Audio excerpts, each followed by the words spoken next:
National Nursing Week. It's an opportunity to highlight the importance and expertise of nurses within our health system. Of course, it's also an opportunity to thank them again for their work. It's thanks to the efforts and dedication of nurses across the country that we have been able to get through this difficult year. Yesterday, I met virtually with nurses in Manitoba to say thank you for their incredible work and to hear how things are going on the ground. I got to hear firsthand how exhausted they are, but also how determined they are to continue to be there for Canadians. So to nurses across the country, I know this past year has been tough and that this third wave is even harder. But you keep stepping up for your patients and for Canadians. Thank you for your dedication, your skill, and your compassion. Our government will continue to be there for everything you need, from vaccines to rapid tests to PPE to everything else. Our fight against COVID-19 is not over. In many parts of the country, cases are still too high and hospitals are still under incredible pressure. But there is hope. More Canadians are getting vaccinated every day. Almost 50% of eligible adults have received at least one shot. Canada is in the top 3 countries in the G20 in terms of daily vaccinations. By summer, we'll have enough vaccines so that every eligible Canadian will have gotten their first dose. And by September, as we've been saying for months, we'll have enough doses for every Canadian to be fully vaccinated. So here's the situation. More and more Canadians are getting vaccinated, but like we know, cases in far too many places are far too high. We can't ease public health restrictions until cases are way down. We all want to have a summer where we can see our loved ones and invite friends over for barbecues. We can have that summer. We can have a one-dose summer. But for that, 2 things need to happen.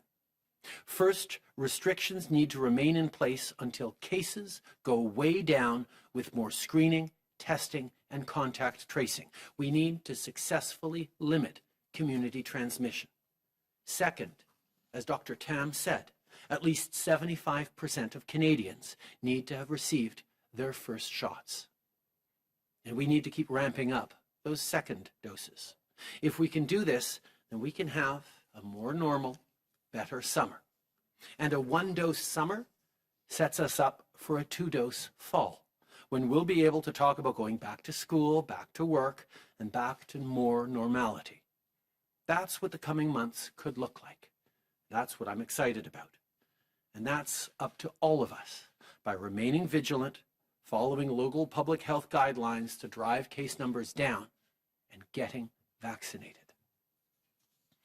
Jusqu'à maintenant, on a livré près de 20 millions de doses de vaccins aux provinces et aux territoires. La semaine prochaine, comme pour chaque semaine de mai, on va recevoir 2 millions de doses du vaccin de Pfizer. Au Québec, la vaccination progresse très bien. J'aimerais remercier tous ceux qui font partie de cet incroyable effort pour garder les Québécois et les Canadiens en sécurité. Si c'est votre tour de vous faire vacciner, vous pouvez faire votre part en prenant un rendez-vous. By making an appointment. Let's continue to all work together to put an end to this pandemic as quickly as possible. Across our country, efforts are continuing to fight the third wave. Our government is ready to do everything necessary to support the provinces and territories and all Canadians. In the last few weeks, Nunavut has seen a spike in COVID-19 cases. As soon as numbers started going up, we moved quickly to keep people safe by sending more PPE and medical equipment. But even more help is needed, so that's what we're going to provide. We're working with the government of Nunavut and the NTI on additional and immediate support for Nunavut.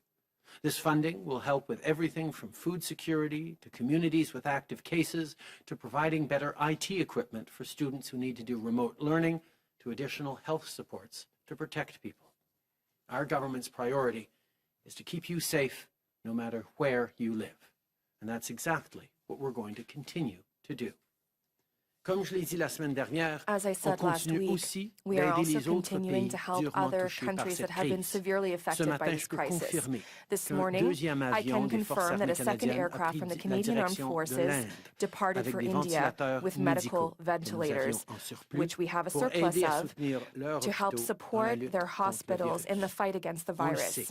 Pour We se know débarrasser de la that to get pandémie rid of une this bonne fois pour pandemic toutes, il once and for faudrait all, l'enrayer it partout needs dans to le be monde. stamped out La across lutte the contre la world. COVID-19 est The un fight effort against mondial. COVID-19 is a Le global Canada va effort, toujours être and là Canada pour will faire sa always be part. there to do its part.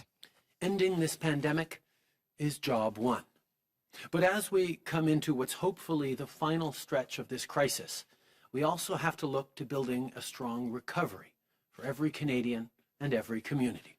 On that note, today, I want to talk about another major step we're taking to make our communities more connected, create jobs, and fight climate change.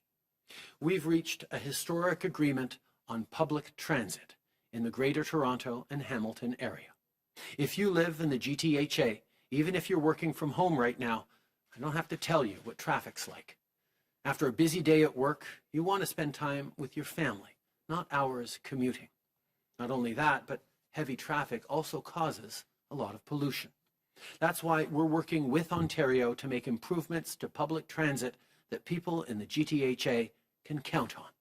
We're investing over $12 billion including in 4 subway projects in the GTA and 1 rapid transit project in Hamilton.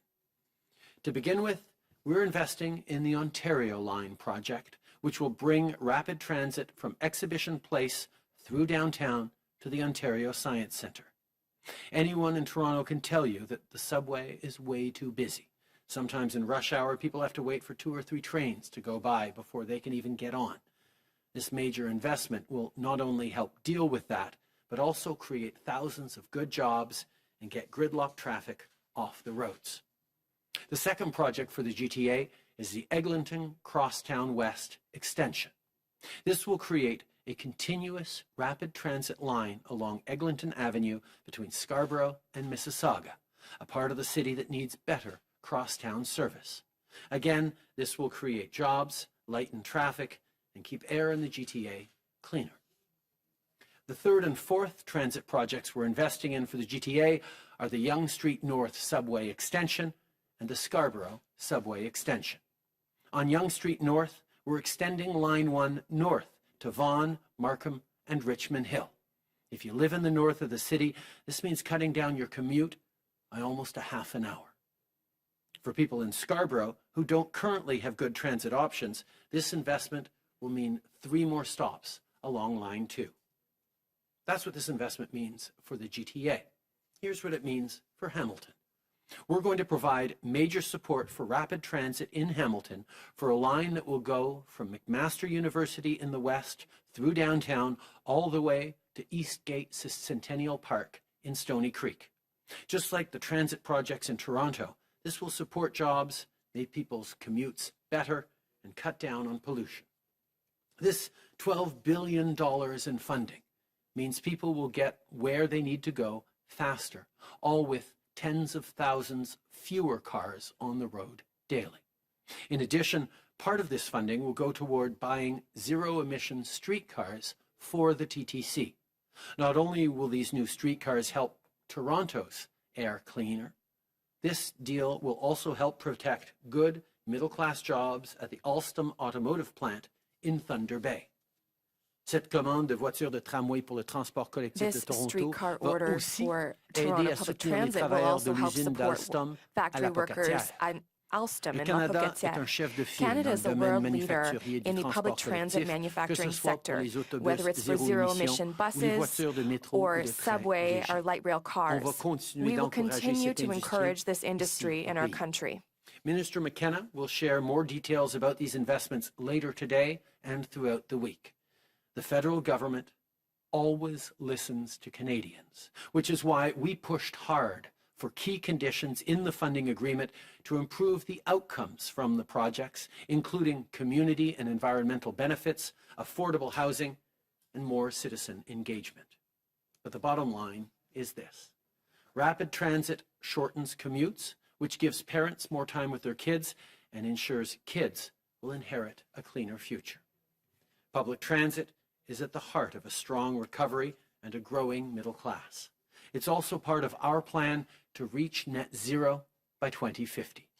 Investments like these are key to making communities more livable and affordable, communities people can love to call home. En travaillant ensemble pour améliorer la By qualité de working vie des together to Canadiens improve Canadians' quality of life now and for the future, we will rebuild a stronger, cleaner country for everyone. Merci. Thank you. And I'm now happy to give the floor over to Dr. Tam. Teresa. Bonjour à toutes et à tous. Good morning, National everyone. trends are slowly declining, but we've still got a number of areas across the country that are experiencing ongoing resurgences. Over the past 7 days, an average of 7,275 cases have been reported daily, and the number of people experiencing severe and critical illness remains high. On average, 4,000 people with COVID-19 were being treated in our hospitals each day, including over 1,400 in intensive care units, and there were an average of 49 deaths reported daily. This week, Muslims across Canada and around the world will end their month-long fast of Ramadan with the feast of Eid al-Fitr, a spiritual celebration acknowledging the provision of strength and endurance. This year, we are all being called upon to endure a bit longer, and the reasons could not be more important: to save lives and end this pandemic.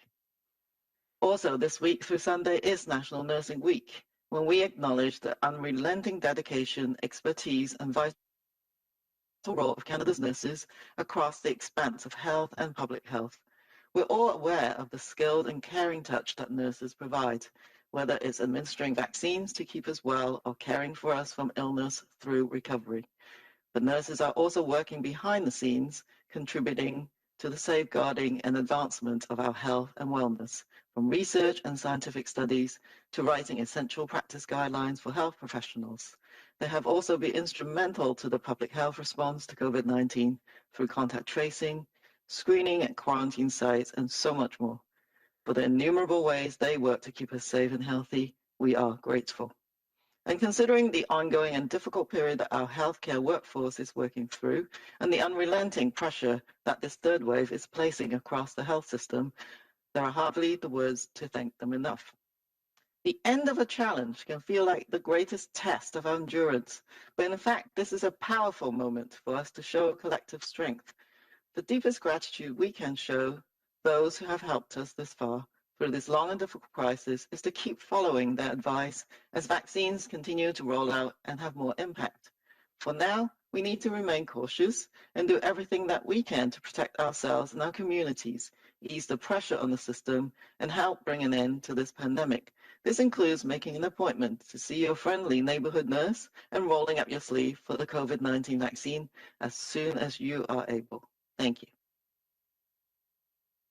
Bonjour à toutes et à tous. Good morning, Les everyone. tendances nationales s'améliorent National lentement trends are et il reste slowly encore un certain declining, nombre de but régions we've still dans tout got a le number pays of qui areas connaissent across une the country recrudescence des that are cas de experiencing COVID-19. ongoing Au cours des 7 resurgences. derniers jours, Over en the moyenne, past 7 days, an average of 7,275 cas ont été signalés quotidiennement 7,275 cases et le have been nombre de reported personnes daily, souffrant d'une and forme the number grave of et people critique experiencing de la severe and maladie critical reste illness élevé. remains high. En moyenne, On 4 000 average, personnes atteintes de la 4,000 COVID-19 people with ont été traitées dans COVID-19 were nos being hôpitaux treated in our chaque jour, hospitals each dont plus day, de 1 400 including dans les over unités de soins 1,400 intensifs. in intensive De care plus, units, 49 and there were an décès ont été average of signalés en 49 moyenne deaths quotidiennement. reported daily. Cette semaine, les This musulmans week, du Canada Muslims et du across monde entier Canada and around the termineront world leur mois de will jeûne end de their Ramadan month-long par la fast of fête de Ramadan l'Aïd with the feast of el-Fitr, Eid une al-Fitr, célébration a spiritual spirituelle celebration reconnaissant la acknowledging the capacité de provision of résistance strength et and d'endurance. endurance. Cette année, nous This sommes year, tous appelés we are à all being tolérer la called upon situation to un peu endure plus a little bit longtemps longer, et les raisons ne pourraient and the être reasons plus could not be more importantes. important: Sauver des vies to et save arrêter lives cette pandémie. and end this pandemic. Cette semaine également, et jusqu'à Also, dimanche, this week c'est la Semaine through Sunday nationale des is soins National Nursing infirmiers. Week, when we acknowledge the unrelenting dedication, expertise, and vital role of Canada's nurses across the expanse of health and public health. We're all aware of the skilled and caring touch that nurses provide, whether it's administering vaccines to keep us well or caring for us from illness through recovery. But nurses are also working behind the scenes, contributing to the safeguarding and advancement of our health and wellness. From research and scientific studies to writing essential practice guidelines for health professionals. They have also been instrumental to the public health response to COVID-19 through contact tracing, screening at quarantine sites, and so much more. For the innumerable ways they work to keep us safe and healthy, we are grateful. And considering the ongoing and difficult period that our healthcare workforce is working through, and the unrelenting pressure that this third wave is placing across the health system, there are hardly the words to thank them enough. The end of a challenge can feel like the greatest test of our endurance. But in fact, this is a powerful moment for us to show collective strength. The deepest gratitude we can show those who have helped us so far through this long and difficult crisis is to keep following their advice as vaccines continue to roll out and have more impact. For now, we need to remain cautious and do everything we can to protect ourselves and our communities, to ease the pressure on the system, and to help bring an end to this pandemic. This includes making an appointment to see your friendly neighborhood nurse and rolling up your sleeve for the COVID-19 vaccine as soon as you are able. Thank you. Thank you, Dr. New. The Prime Minister will be taking 6 questions, starting with the phone. 1 question, 1 follow-up. Doctors and Minister Leblanc will remain available for 15 minutes afterward. Merci beaucoup, Dr. New. Le Premier ministre prendra 6 questions en commençant par le téléphone. 1 question, 1 sous-question. Le ministre Leblanc et les docteurs demeureront disponibles pour 15 minutes par la suite. Opérateur, c'est à vous. Merci. Thank you. Please press *1 at this time to ask a question. S'il vous plaît, appuyez sur étoile 1 maintenant pour poser une question. La première question est de Raymond Filion de TVA. La parole est à vous. Merci. Monsieur le Premier ministre, est-ce que vous avez des assurances à cette heure-ci que la canalisation 5 d'Enbridge ne fermera pas comme promis par la gouverneure du Michigan? Sinon, à quel point ça vous inquiète, cette possibilité? Nous sommes très préoccupés par le potentiel d'une fermeture de la ligne 5. C'est pour ça que nous travaillons depuis des mois avec nos homologues aux États-Unis, qu'on encourage la médiation directe entre la compagnie Enbridge et l'État de Michigan. Et on va continuer de faire partie de ces discussions et d'encourager une résolution qui ne mettra pas en insécurité énergétique nos communautés des 2 bords de la frontière. En suivi, Raymond? Est-ce que vous avez personnellement soulevé la question auprès de Joe Biden? Oui, c'est un enjeu dont on a discuté, la sécurité de nos échanges en énergie, des pipelines, mais nous reconnaissons que c'est un processus en médiation entre Enbridge et le gouvernement de l'État du Michigan. Nous, on va continuer de participer et de faire valoir nos préoccupations à travers l'ambassade à Washington et nos autres engagements. Nous suivons évidemment la situation de très près. Thank you. We continue to engage very closely in the issue of Line 5. We know that it is a matter of energy security for Canadians and for Americans. This is why we have pushed strongly for the mediation process between Enbridge and the state government in Michigan to continue.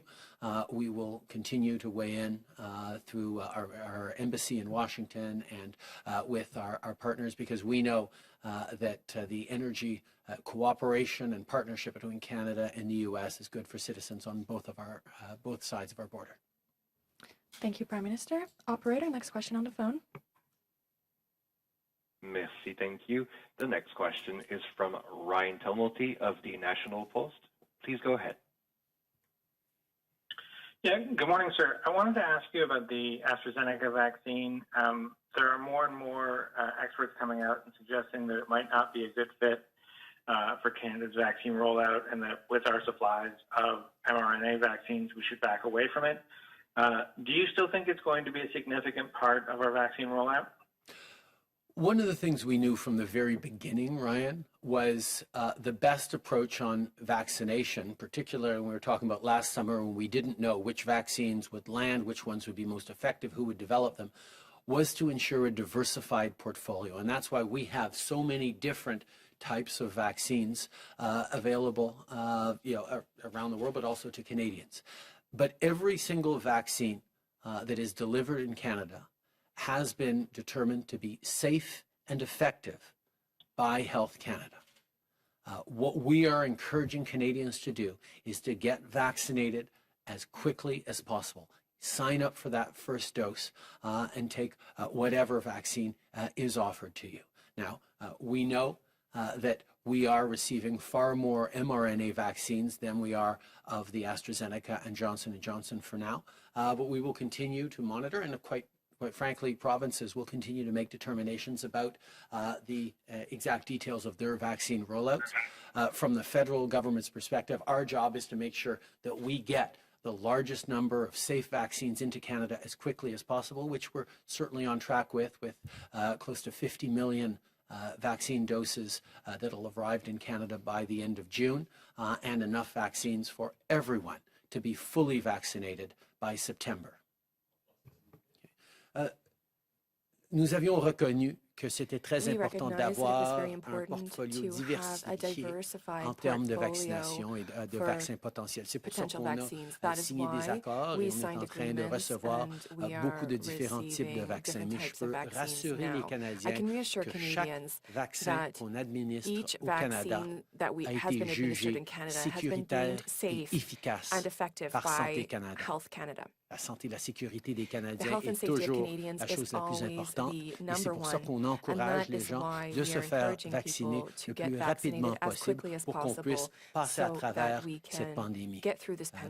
Les provinces et les territoires prennent des décisions par rapport à leur choix de vaccination et leur catégorie de vaccination. Notre responsabilité du côté du fédéral, c'est de livrer le plus de vaccins possible. C'est pour ça qu'on parle autour de 50 millions de doses qui seront arrivées au Canada pour la fin juin et assez de doses pour que tous les Canadiens soient vaccinés complètement pour septembre. Following up, Ryan? Yeah, sir, I'm also wondering, You talked in your opening remarks about, a one-dose summer and the need to keep public health restrictions in place until our vaccination numbers come up. Do you think there is widespread agreement with premiers across the country? Do you expect they will keep restrictions in place until the numbers come well down in order to set up this scenario you're forecasting?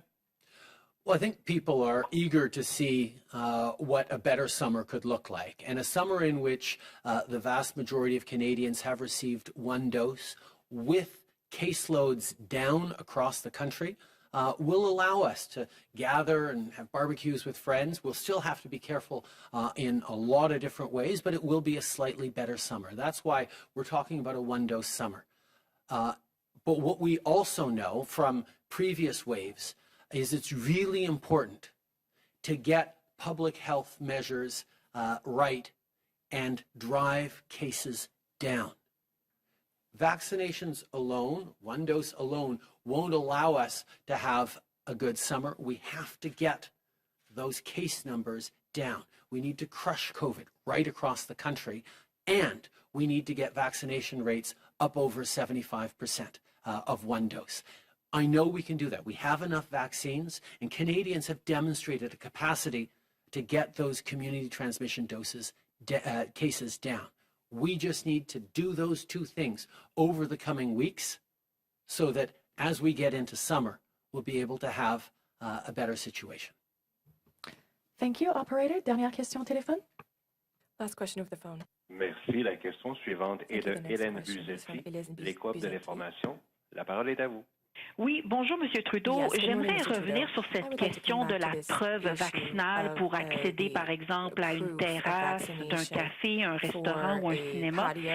J'aimerais savoir, philosophiquement, êtes-vous d'accord avec l'instauration de telles preuves vaccinales?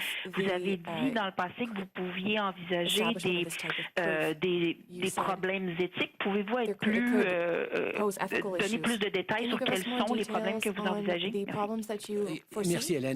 Évidemment, c'est une question importante, mais aussi délicate. On veut encourager le plus de gens possible à se faire vacciner parce que c'est comme ça qu'on va passer à travers cette pandémie.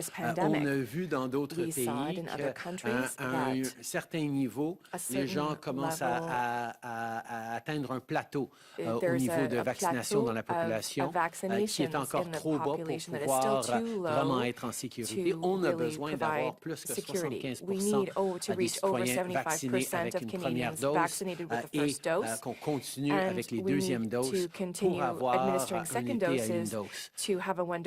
Pour ce faire, il y a beaucoup de gens qui regardent l'idée qu'avec une preuve de vaccination, on pourrait faire plus de choses. Certainement pour les voyages à l'international, ça va éventuellement être très important. Mais pour usage domestique, je sais que différentes provinces sont en train de regarder ça. Il y a toujours des préoccupations au niveau de l'équité. Est-ce que tout le monde a accès à la vaccination? Est-ce que tout le monde a la même capacité de se faire vacciner? D'abord, les vaccins sont gratuits, sont payés par le gouvernement fédéral, donc ça enlève un certain niveau de préoccupation d'équité.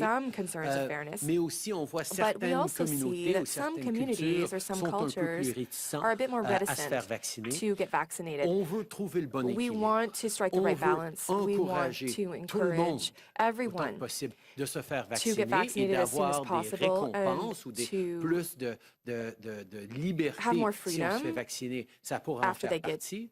Mais il faut s'assurer qu'on n'est pas en train d'être injuste contre des gens déjà marginalisés ou déjà vulnérables, où des fois il y a un peu plus de réticence. Alors, de continuer les discussions entre les différents paliers de gouvernement, regarder comment on peut faire ça de la bonne façon et de s'assurer que ce soit un positif pour encourager les gens de se faire vacciner sans aller heurter, léser ou désavantager certains groupes de personnes.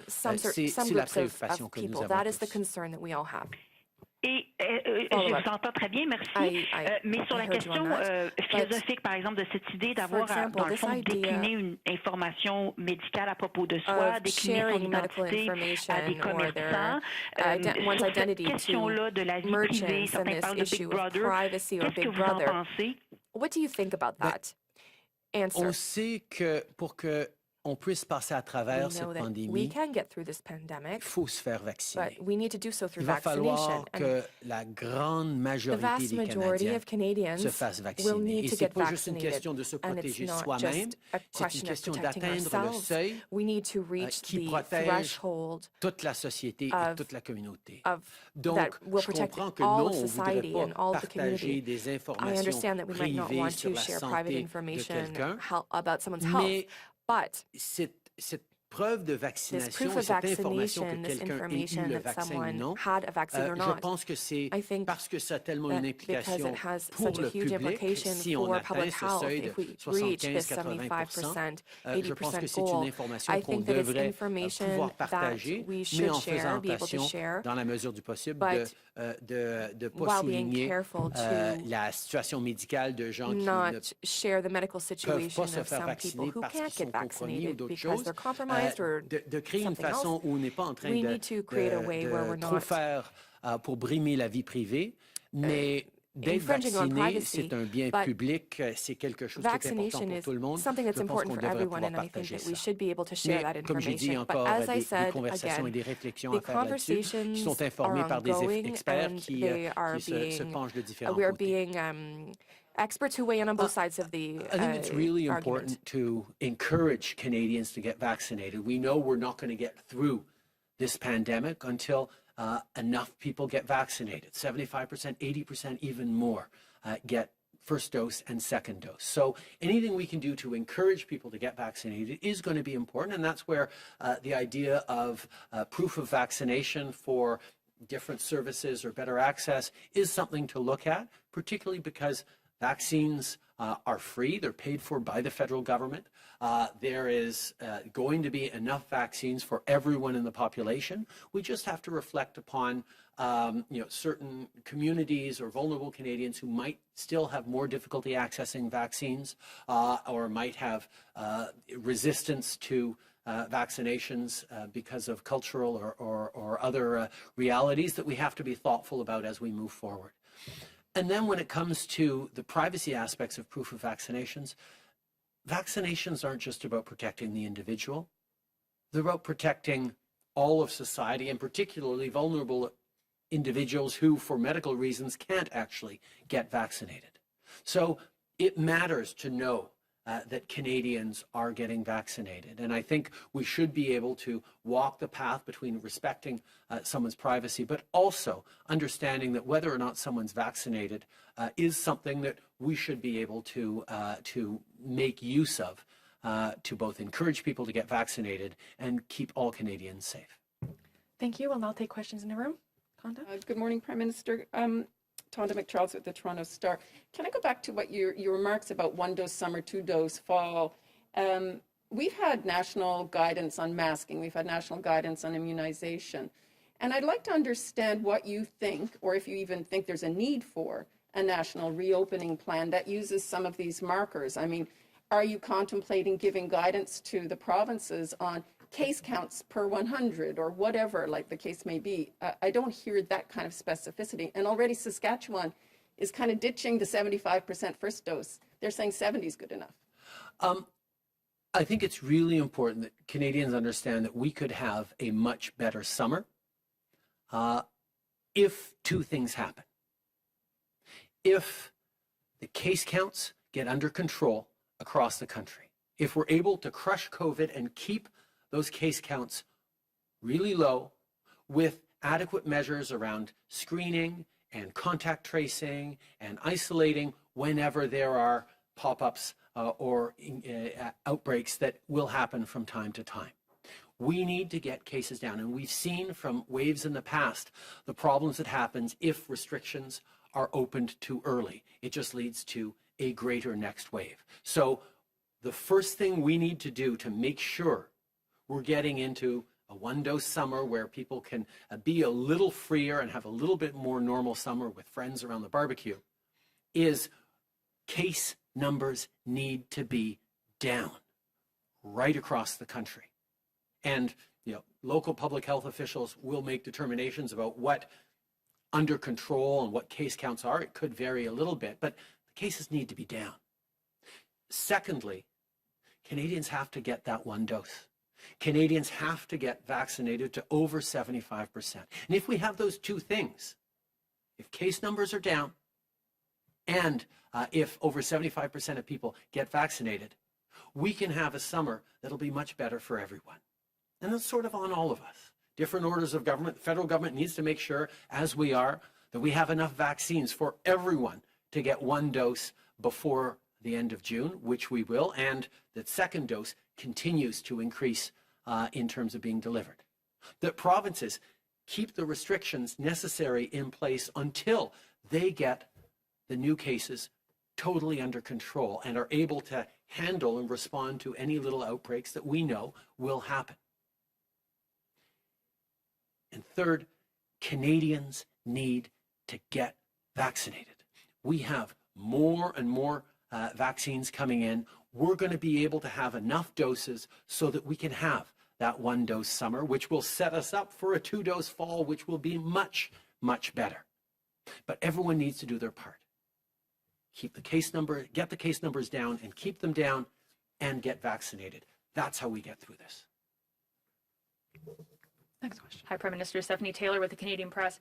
Going back to AstraZeneca for a second, given that experts have said that mRNA vaccines are the preferred ones and there are ongoing safety concerns with the AstraZeneca shot, will Canada stop negotiating with the United States to get their doses of AstraZeneca and instead ask for, say, Moderna? We're going to continue to talk with all our partners about ensuring that we're able to get Canadians through this as quickly as possible and as safely as possible.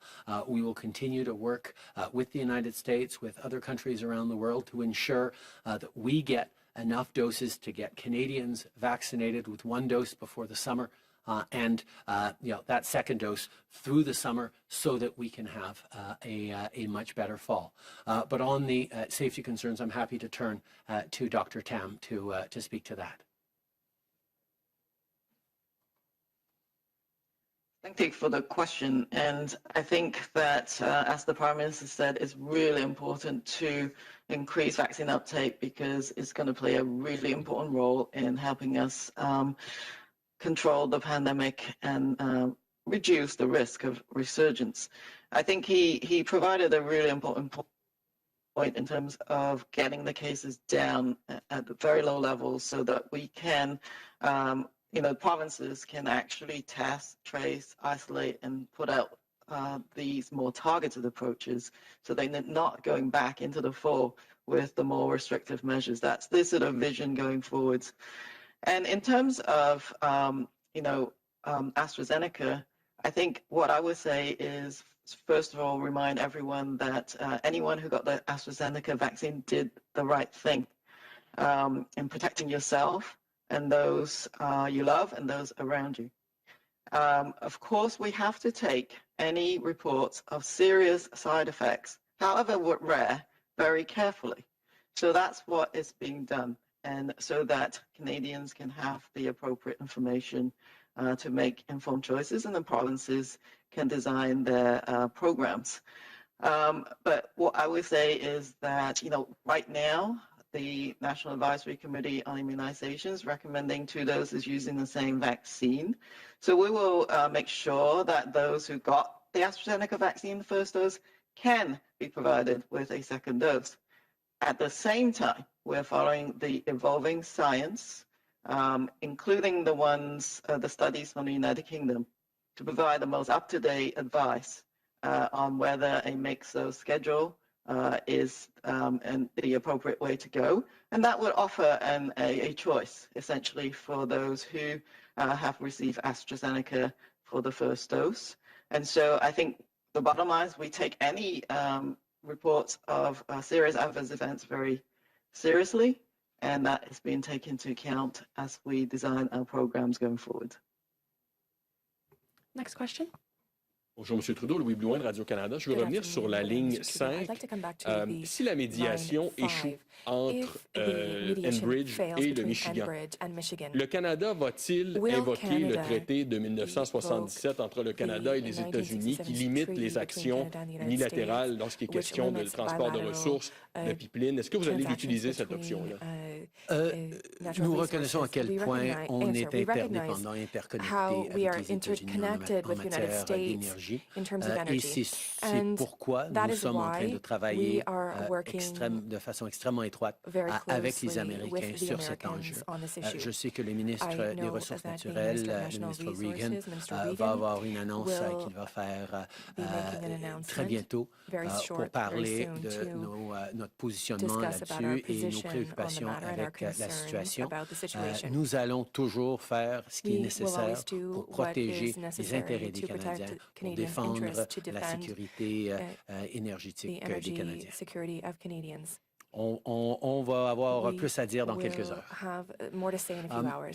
I can assure you that we are watching very, very carefully the situation with Line 5, as we have for many, many months. We've continued to engage on it, and Minister of Natural Resources, Seamus O'Regan, will be out shortly with an announcement on further engagement by the federal government to ensure that we're defending Canadian interests and Canadian security.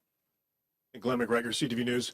Prime Minister, you've repeatedly told Canadians not to travel abroad. Earlier this month, your foreign minister was in the UK. He's headed back to Iceland later this month, even before his 14-day quarantine period is up. You've talked about the possibility you're going to go to the UK for the G7. What do you say to Canadians who have put off travel, maybe to go to funerals or to see family around the world, when they see that's a mixed message, that people in cabinet are traveling, but they're not allowed to? We continue to highlight the need for essential travel. There are thousands of trucks with food and essential goods across the U.S. border every day. We continue to see essential travel happening. The question always remains, what is essential travel and are the rules going to be followed? We had to make sure that we kept Canadians safe when we shut down the borders to non-essential travel for non-Canadians over a year ago now. And Canadians and people around the world have responded. We have seen a drop in over 95% in travel volumes over this past year, and that has kept Canadians safe. But there are moments where essential travel is necessary, and those decisions will be made. But at the same time, all proper safety protocols will be followed. All quarantines and testings will be abided by because nobody is exempt from keeping Canadians safe. For you and Minister LeBlanc, possibly, the Justice Minister in Alberta made some comments last few days about how the provincial NDP and the media and the federal Liberals wanted to see Alberta's provincial health system collapse during the pandemic. Wondering what your response is to that and whether it colors your relationship with Alberta as you try and work through the pandemic. I think it's a shame to see people pointing fingers and laying blame and suggesting that anyone in Canada wants anything else than to get through this pandemic as safely as possible everywhere. Last week, I reached out directly to the Premier of Alberta, to the mayors of Calgary and Edmonton, to continue to offer all the help that the federal government can possibly offer to help Albertans and indeed all Canadians get through this. Every step of the way, the federal government has been there to support Canadians, with 8 out of every $10 in pandemic support coming from the federal government. We will continue to work with Canadians. We will continue to work with all governments across this country to make sure we're getting through this. That's what Canadians want to see. That's what the federal government wants to see. That's what opposition parties want to see. And that certainly is what the media is focused on as well. I think playing politics at this point is just not what Canadians want to see. Je pense que c'est très clair qu'il y a personne dans ce pays qui veut autre chose que de passer à travers cette pandémie avec le moins de tragédie possible partout au pays. En tant que gouvernement, nous avions toujours été là pour toutes les provinces et territoires. La semaine passée, j'ai parlé au premier ministre de l'Alberta, j'ai parlé aux maires des deux plus grandes villes, Calgary et Edmonton, pour dire que, pour répéter une énième fois que le gouvernement fédéral est toujours là pour aider avec quoi que ce soit qui est nécessaire. On a aidé les citoyens, on a aidé les travailleurs avec $8 sur 10 de tout argent qui a été là pour aider les gens à travers cette pandémie venant du gouvernement fédéral, et on va continuer de l'aider. Je pense que c'est désolant de voir des gens essayer de jouer de la petite politique là-dessus parce qu'il n'y a pas personne qui veut autre chose que qu'on passe à travers en sécurité, que ce soit les gouvernements, que ce soit les partis d'opposition, que ce soit les médias. Nous allons tous continuer de travailler ensemble parce que c'est ça ce dont les Canadiens ont besoin et c'est ça qu'ils veulent voir. One last question. Salima Shiv, GCBC. I want to ask you about what's happening in the Middle East. So Canada's policy on Israel and Palestine is predicated on the existence of the Oslo peace process. A lot of experts say that process has been dead for years and doesn't reflect the reality on the ground. The reality on the ground is renewed tensions. So with that in mind, what do you say to what we are seeing in Jerusalem as well as in Gaza, the exchange of rockets and airstrikes in which 9 children are among the casualties? The violence and deaths we've seen in Israel right now and in the region are terrible. There needs to be de-escalation immediately. We need to see a cessation of violence and attacks. The rocket attacks from Hamas are absolutely unacceptable. But we're also gravely concerned about the settlements and the evictions of Palestinians. We need to see a return to conversations and dialogue and de-escalation, an end to the violence, including the violence at the Al-Aqsa Mosque, which are just heart-wrenching. We need to see a path towards a two-state solution through negotiated conversations. Any unilateral, unhelpful actions on either sides are not contributing to the kind of future we all need to see. Merci, Monsieur le Premier ministre. C'est tout le temps que vous avez avec nous aujourd'hui. Thank you, Mr. Prime Minister. That is On va maintenant continuer la conférence de presse avec le continue the téléphone press opérateur. conference on the telephone operator. Operator. Thank you, merci. And yes, the next question is from Brian Mullen of Global News. Please go ahead. Oh, actually, and we have lost him. Et la question suivante est de Catherine Lévesque, la presse canadienne. La parole est à vous. Canadian Press. Oui, bonjour, merci beaucoup. Yes, good afternoon. Thank you very much. Question peut-être soit pour les docteurs, I soit have pour a M. question either Leblanc. for the Je veux doctors juste or revenir Mr. là, Leblanc. sur I'd like to come back cette première dose cet to été, the ces first deux of doses summer à l'automne. Je me and demandais, two est-ce que doses le fall. gouvernement I was maintient wondering whether toujours the government en fait la date limite là, de septembre, is dans le still fond, que les Canadiens maintaining seront the pleinement September vaccinés deadline en for Canadians to septembre. be fully Je me demandais si on vaccinated. pouvait avoir plus de I would like précisions to know peut-être if sur we could get a bit more l'échéance, details on the quand numbers tous for les that. Canadiens auront reçu leurs deux doses. Whether all Canadians will have received two doses by that Moi, je peux date. peut-être offrir Answer. quelques I can commentaires perhaps et offer a few ensuite le comments Dr. New et and le Dr. then Tam Doctors pourront New and ajouter. Tam can jump in. Madame Anand et le Premier ministre ont Minister toujours été Anand and the clairs Prime que Minister nous have always aurons, been clear that avant la fin juin, by the end 48 à of June, 50 millions de doses de vaccins 48 to 50 approuvées million comme doses, étant sécuritaires et doses of efficaces approved au Canada. Et ça va vaccines permettre à tous will les be received, Canadiens and that qui will allow désireront all avoir un Canadians who vaccin wish d'avoir to au moins obtain a la vaccine première dose to avant receive la at fin least the juin. first dose by the Et end of June. au courant de And l'été, nous during allons the summer, recevoir suffisamment we de will doses receive que tous enough les doses Canadiens for all qui Canadians désireront être pleinement who wish to be vaccinés, fully ça veut dire vaccinated évidemment les deux to, doses. and that's obviously the two Tout cela doses pourra se faire to do avant so, and la that all fin of that will be septembre. done by the end of Évidemment, September. si les provinces sont Obviously, if the capables provinces are able to administrer les programmes de vaccins et les roll out Canadiens the s'inscrivent vaccines dans la mesure du quickly and possible, Canadians il register est as quickly peut-être as probable qu'au début de possible, septembre, it may be that by the on beginning of souhaite que tous les September, Canadiens seront pleinement all vaccinés, Canadians mais will be fully nous avons vaccinated. la certitude But d'avoir we les are vaccins certain pour que tout that we will cela have the soit en vaccines place for all of avant this la fin septembre. to be finished by the end of September.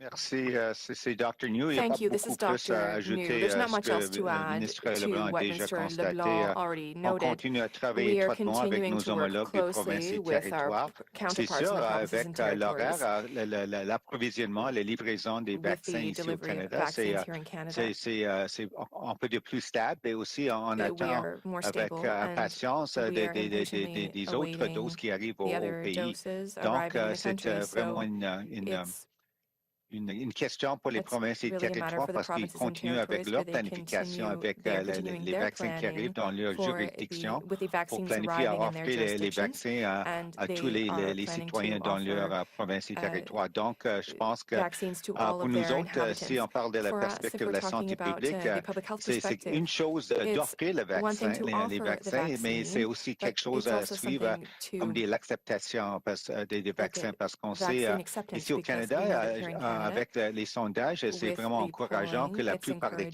Canadiens, that je most pense que le dernier Canadians, sondage, I think j'ai the vu last plus que poll 80% over de la 80% of population indiqué Canadians qu'ils indicated veulent that they recevoir le wanted to vaccin. Donc, receive the c'est quelque chose à vaccine. suivre, So mais that is something to follow. pour nous autres, But for c'est us, aussi quelque it's chose de also très important comme cible, vraiment a very les important vaccins target administrés, pas because seulement les vaccins vaccines livrés need aux to be provinces et need territoires. to Mais not just be delivered to the provinces and pour territories, les but also autres, c'est administered. vraiment des bonnes nouvelles. For us, that's On attend great news. vraiment, on espère une meilleure été que We're l'été hoping passé. for a better Merci. summer than last year's. En suivi, Catherine? Follow-up, Catherine? Oui, c'est un autre sujet, Yes, M. on Leblanc. another subject. Je Minister voulais Leblanc. revenir sur ces 19 like to Comment come est-ce que back vous to justifiez un bâillon, en fait, sur How ce do projet you de loi sur des justify élections en pleine pandémie? Doit-on en limiting comprendre qu'on debate se on dirige this vers ce scénario-là, pandemic possiblement à l'automne, justement? election bill? Do you think that there will be an Non, election pas in the du tout. fall? Nous avons toujours Answer: No, not dit at all. We've always depuis des mois et said des mois que nous ne we've said for cherchons months pas that we are not à provoquer une élection. looking to Nous trigger an cherchons election. à rester et à We demeurer focusés want sur to remain l'aide focused nécessaire pour on aider the les necessary Canadiens assistance for helping à passer à Canadians travers la pandémie. through the pandemic. Cependant, le However, directeur général des élections, the au mois d'octobre, a Chief Elections demandé Officer au asked Parlement Parliament de regarder certaines to mesures look at some temporaires temporary qui measures s'appliqueront that would apply éventuellement si il y a une if élection an dans le election were contexte d'une triggered pandémie. during Je the dois vous rappeler pandemic. qu'il y a eu And I plusieurs would remind you that provinces there qui have ont been fait des another number élections of provinces dans that le temps de la have pandémie. had Alors, le elections directeur during the général pandemic. des élections, So qui the a le Chief Elections mandat Officer, légal who de has a legal s'assurer mandate to ensure qu'Élections Canada soit that prêt à Elections tout Canada moment is ready pour des élections partielles et pour for une élection générale, by-elections c'est and general elections at d'autant any plus time. prudent dans un It Parlement is only minoritaire. prudent in a Il a minority demandé au Parlement parliament. de He considérer asked des Parliament mesures to temporaires pour donner consider plus temporary measures d'outils to give more à tools Élections Canada to Elections afin de Canada protéger non to seulement protect ceux et celles not qui vont only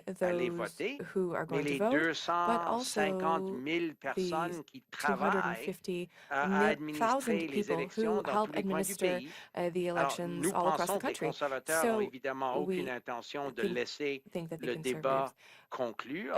Ils will veulent à tout prix evidently not prolonger allow le the débat sur debate to tous les projets conclude. de loi. They are Et nous extending croyons debate aussi on que le this bill, and Parlement we doit believe that demeurer Parliament focusé, par remain exemple, focused, for sur les example, mesures budgétaires on qui the vont budgetary aider measures that directement les will directly Canadiens et les help provinces Canadians and the à passer à provinces travers la get pandémie. through the Alors, c'est pandemic. pourquoi nous avons So that jugé is bon why we deemed it de laisser le comité de la necessary procédure de la to allow Chambre regarder le the projet de House loi, Procedure Committee apporter to des look at the bill, améliorations ou to des make amendements improvements and que le amendments to comité the jugera bill importants. that it deemed Et important, ensuite, le and processus then parlementaire the se parliamentary fera. process Mais en même will temps, continue. le Bloc But at the same québécois time, the vote Bloc toujours québécois non is confiance dans le gouvernement. still Alors, c'est un peu voting hypocrite de prétendre qu'ils ne that veulent to pas not une support élection. the À tout confidence prix, of ils the veulent government. éviter une élection. So they, Nous, au gouvernement, on ne in vote the pas non government, confiance we dans notre gouvernement. are Mais not le losing Bloc et les confidence in our government, but conservateurs, the Bloc souvent, and the presque tout le Conservative temps, votent nearly pour des always élections. are Alors, nous trying to pensons trigger que c'est elections. So prudent we think pour that le it's comité prudent de regarder for the ce projet committee de loi-là. to look at this bill. Thank you. Operator, we'll take one last question on the phone. Merci, thank you.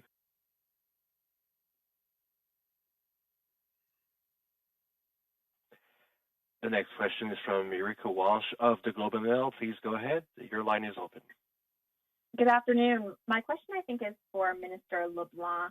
I'm wondering if you can just explain a bit more what the government's approach is right now on purchasing AstraZeneca. Can you confirm if the government is still trying to, as was repeated last week, push for earlier and more deliveries of AstraZeneca right now?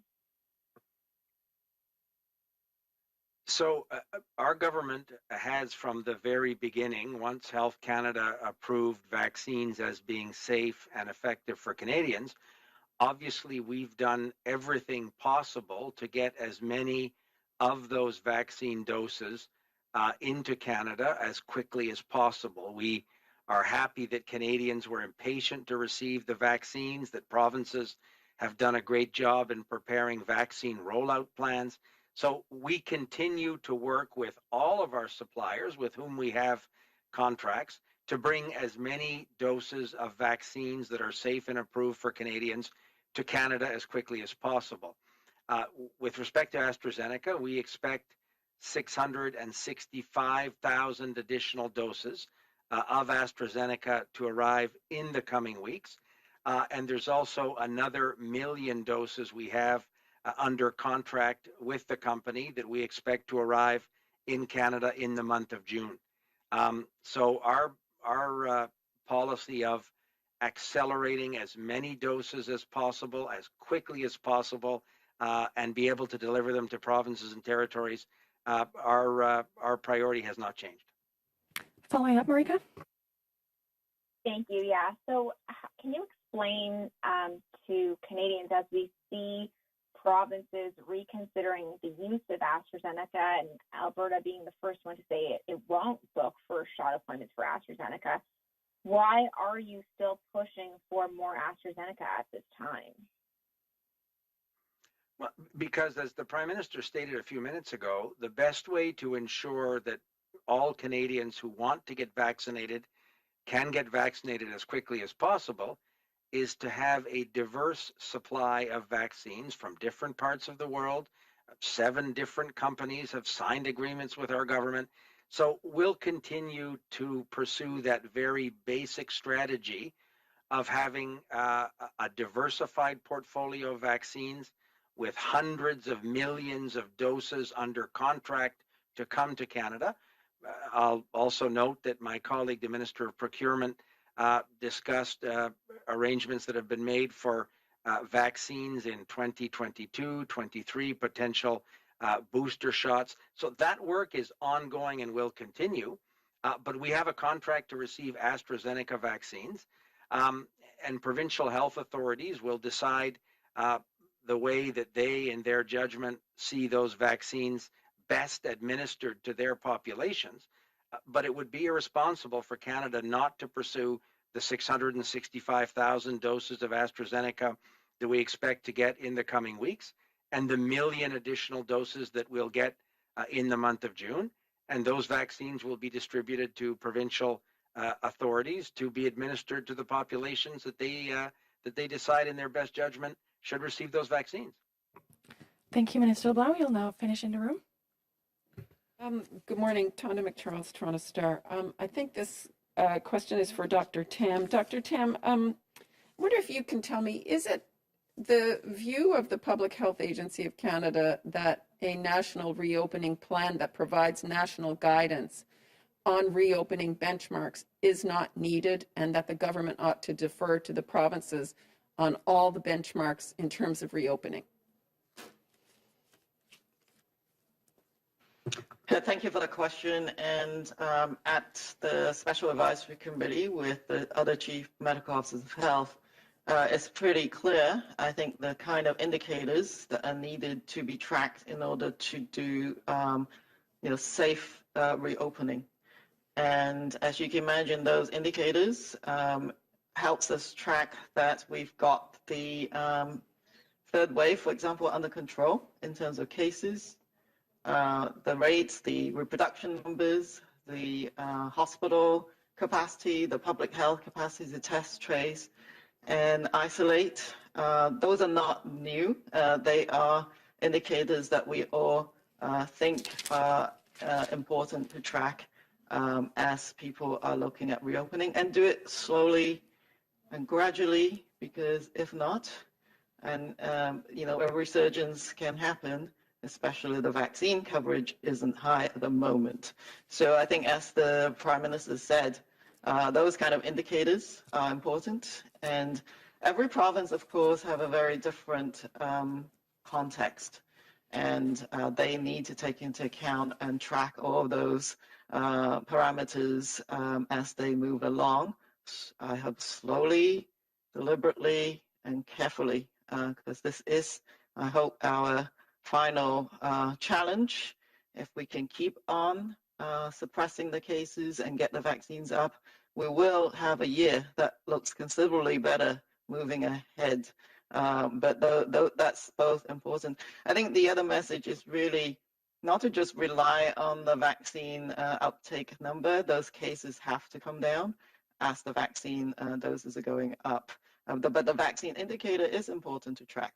It gives us an idea of the population protection, immunity, and some of those indicators and those numbers come from modeling, as you probably know, and a lot of parameters are thrown in, but a 75% target for that first dose, moving as fast as possible to the 2-dose, is an important indicator to track alongside the epidemiologic ones. And so I take from that then that your view is not to advise the government that it needs a national reopening plan. And if I'm wrong in that understanding, please correct me. And I just, my I guess follow-up is the whole musings about the first dose, second dose, and whether or not, I know you're waiting for the UK study, but whether or not it can be a mixed dose schedule. Have you contemplated that maybe the advice is stick to the same dose? And if you have, what are you projecting for the national vaccine rollout, given the difficulties in sourcing AstraZeneca for those who've got already a first dose of AstraZeneca? Does that make sense? Yes, so we know that overall, to date, roughly, I think 2 million people would have got the first dose AstraZeneca. And as I said, they made the right decision for themselves and also for those around them. And the amount of vaccines coming in that Minister LeBlanc has described is expected to essentially provide a second dose using the same vaccine for those who already received a first dose for AstraZeneca. And I think we can commit to those vaccine recipients that second dose will be there for them because that's the current advice. But I think it is important to follow the clinical trial data and be able to offer a option for those who've already received that first dose. And we're looking forward, hopefully, to see that data in a number of weeks. And I think the United Kingdom officials have provided some context of when that might be possible. And I think that the key being that before this first group of people who receive AstraZeneca vaccine is due for that second dose, we'll be able to provide that advice to them. Next question. Hi, Dr. Tam. Stephanie Taylor with the Canadian Press. There's a growing call from some provinces, or for some provinces, to relent on the public health restrictions on outdoor activities to allow more people to do things outside. Given that the risk of transmission is low, should and can provinces start to look at relaxing restrictions specifically outdoors before perhaps achieving that 70 or 70% benchmark yourself and other local chief medical health officers are working with? I think, again, this is just one key benchmark, and I think it's very important for people to have a target to shoot for. At the same time as it is, the decision on very localized public health measures must be done with the data that they have locally. They have to be able to suppress those cases, because otherwise I think it's very difficult to ensure that cases are tracked, where they got the infection from. Having said that, the outdoors is definitely safer than the 3 C's, closed, crowded, close contact environments. When you're spending a lot of time together, those are the last ones that could probably be going back to normal. But outdoors, so as the Prime Minister said, towards a summer where you can have more activity outdoors, particularly with those that you in your household or small groups, and be able to do some of those activities very important, as well as, of course, physical activity and mental health. So I think the outdoors should be the first stage or included in that first stage of having people do more. As to exactly the level of vaccination target, we're giving a benchmark, but I do know that the provinces have more complex calculations on the epidemiology, including for example, how much immunity there exists in their particular population. Provinces that have encountered a lot of COVID activity might have more people already infected. And so they've taken some of those kind of calculations as they are looking at their vaccine targets. But I think it is important for everyone in Canada to have something to keep their eye on so that we know that there is a path forwards that is much more positive and hopeful. Thank you. We'll take one last question in the room. This is a question probably for Dr. Tam and Dr. New. We're seeing provinces like Alberta decide to delay, to no longer give AstraZeneca as a first dose and save them for the second dose just because of supply demands. I wonder if that, do you think that's an effective strategy that all provinces should be doing at this point in time? I think provinces are in the best position to look at how to best use all the vaccines they have available to them. What I do know is that there's not that much left of the existing AstraZeneca supply. So some provinces are thinking that, okay, well, we might know that 655,000 is coming in soon, and then, we're expecting more, but that they feel that as a prudent measure, that they would keep the small amount that they have left in order to ensure that second dose for those who already have it. And that would be up to them in terms of planning purposes. It is difficult for people when, as the schedules are being firmed up, they can feel more,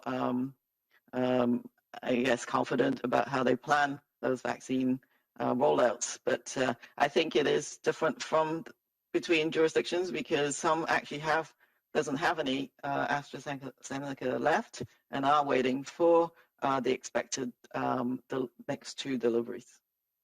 Merci beaucoup. C'est ce qui met fin à la conférence de presse d'aujourd'hui. Thank you very much. This brings today's press conference to an end.